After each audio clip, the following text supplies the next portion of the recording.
Hi everyone, it's Marie here, and I'm back today with a process video called Hello Pumpkin. This is for the Fall into Autumn project pack, and I'll be using that lovely picture of my son today at the pumpkin fields from last year, the Hello Pumpkin title, and the large maple leaf stencil today. They'll be the main elements from the project pack that I'm using.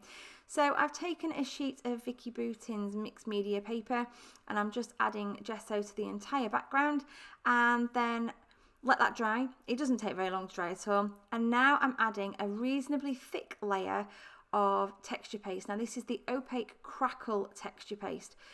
The thicker you put this on, the more it crackles. If you do a really thin layer, it doesn't seem to do as well. So it does need a reasonable layer of this, and then peel it off really, really carefully. And then it needs what feels like an eternity to dry when you're waiting for it. But it doesn't really take that long to dry, but I think I left mine overnight and then came back to the layout the following day just to make sure it had plenty of time. I am now using a set. These are Paul Rubens watercolours. All these watercolours, I don't know if you can tell, they're all shimmery, really, really shimmery colours. So I've added water to the oranges and browns. I'm also pulling in a couple of Campbell colours as well that I got at a recent Go Getaway retreat. I've got a couple of tins of those. One's got a gold in and one's got an orange in, so I'm using bits of those as well. They're all beautifully shimmery. So I'm basically just going in over the leaf. Now you can see I didn't do the entire leaf from the stencil, and for this layer I did use the 12 by 12 stencil, but I didn't use the entire leaf. I just popped it offset, like wiggled it round slightly and set it offset off the page. It was just, as you can see, so it's more of a feature at the side of the page rather than being in the centre. So I'm just messing about with colours, and I keep going until I'm happy with the shades I've got. The beauty of this is the crackle, as you can see, it resists the paint. So it mainly goes between where the cracks in the crackle paste are rather than covering it entirely, especially using a watercolour. I now want to just put some big blobs of, I've done some splatters, but I want some bigger blobs as well.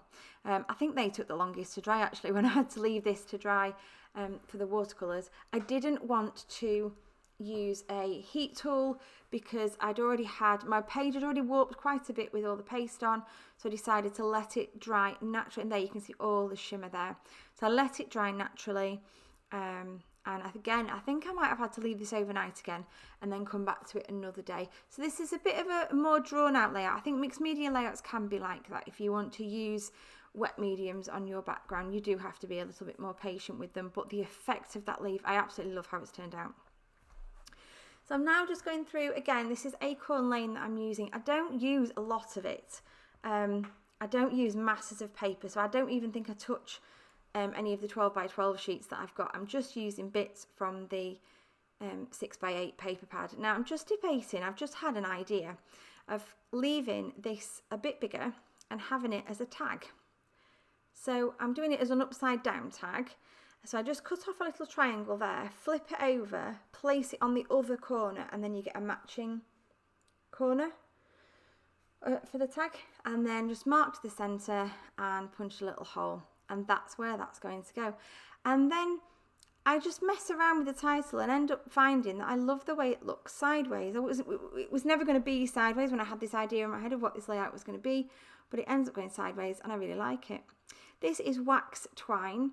Don't know if you've experienced wax twine. It's very much easier to manipulate and to get a nice bow shape and to get it to sit where you want on your page. And I really like that. So I've been using wax twine more than I have any of my threads recently. Decided to just add another layer of cardstock behind the photo, not all the way to the bottom of the tag, just part the way down, but just an extra little layer, and I have distressed the edges of both bits of card there. The blue, I can't believe how well the blue in this collection works. I didn't realise at the time, but everything my boys seem to wear is blue. By boys I mean husband and son, so it works perfectly with their pictures.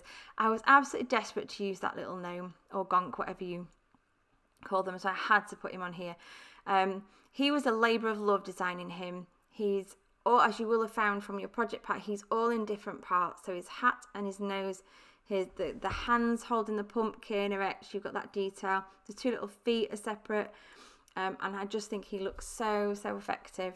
So I'm just tucking in some bits of ephemera now. The one thing that has surprised me with the Acorn Lane collection, given that it's an autumnal collection, I can't find any pumpkins. Not in the bits I've got at the moment anyway. I think I'm going to buy some more. I absolutely love it, don't get me wrong. But I can't find any pumpkins. So I've gone with mushrooms at the bottom there, which actually I think look really nice because there's a pumpkin on the title at the side, and the little gnome is holding a pumpkin. So that's enough pumpkins. But I love the little birds. Popped a couple of those on. A couple more little hearts from the project pack. A couple in orange and one in brown. I think that's the translucent brown. That little robin there is a little rub-on robin, and some rub-on hearts there that I've just found on the sheet. Really pleased with how this is coming together. I suppose the annoying part is that by doing such a large photograph, and I could have done a smaller one, by doing a large photograph I have actually covered up a reasonable amount of that leaf, but the effect is still there. You can still see it poking out from behind the photograph at every angle, so it still works for me. Just found another little quote there on the rub-ons, and I loved that, so I'm actually going to put that onto the photograph itself. I couldn't seem to get it to work on the page, anywhere else on the page, but sitting it on that photo, because there's the ground there is a bit boring, but I just love that little pumpkin sign, so I asked Elliot to stand there and let me take his photograph. But yeah, just cover up a bit of that kind of dead grassy ground in my photo. Decided I needed something, just a very small something at the left hand side of the page to balance out the right, because obviously everything's at the right at the moment. So just popped a little branch, popped it up on dimensional foam, and then added in a little bird on there as well. So I'm just going to do the rub-on onto the photograph. I tried to start with, I'm trying not to press too hard on the photograph. I don't want to kind of dint the photo with the rub-on, but actually I need to press on quite firmly to get it to stick without it spoiling, so never mind.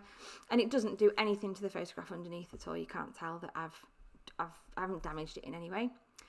Foam on the back. Now this is really important on layouts like this to put some foam on, I personally think, because the layout itself is really bumpy.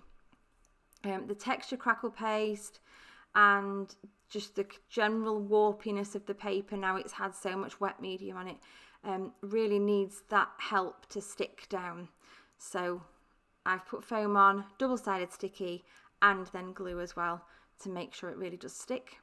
I've put foam pads underneath this little mushroom border that's going underneath the photo, but not at the end where the gnome is going. I've left that where there's absolutely no foam under that at all, just so that I can make sure that this sticks down. So I'm going to stick his beard down first, pop the pumpkin in, and then put glossy accents on the back of the hat, stick that down, and then add each of his little feet on separately as well. I do need to add quite a bit of extra at that side, just because that foot's overlapping the tag onto the background, so it just needed an extra bit of glossy accents to get it to stick. Now some more foam pads on these leaves, and I'm just distressing the edges. Apologies that I've gone off screen there. The way I have to sit at my desk is I have to lean back up my chair, so sometimes accidentally go off camera. I do apologise. Now I add a ton of glossy accents to this, press it down, and realise that actually the only part of that title that's stuck down are the two bits that are touching the photograph. So whoops. Yeah, so I end up getting out glue gel. The only real place I can put the glue gel, if you don't know what it is a dimensional gel. It's a fabulous thing. You can put it under all bits of ephemera, and it means that you are able to move the ephemera around and press it down in certain areas and have it popping up in other areas, because you can move it around before it dries. It's great. So anyway, I put a huge blob of that underneath the pumpkin to help hold that title up and hold it in place, because it's just not going to stick.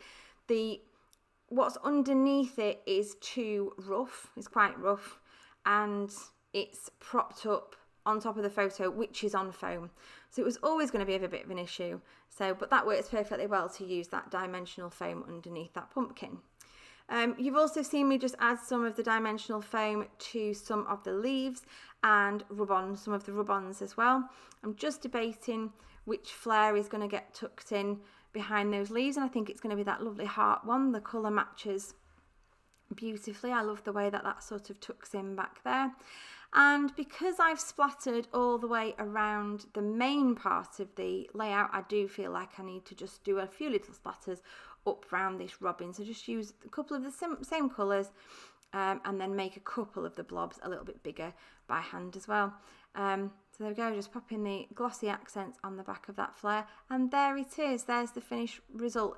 So I actually haven't added loads and loads to this page, title, photograph, and a few bits of ephemera, and it's just that background really does make it. So I hope you enjoy using that stencil.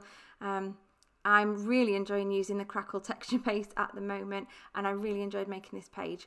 I will leave details in the description box below of all the other project packs that we have on offer at Peartree, and do be sure to check out the other 2 videos that come with this project pack. Thanks for watching. Bye for now.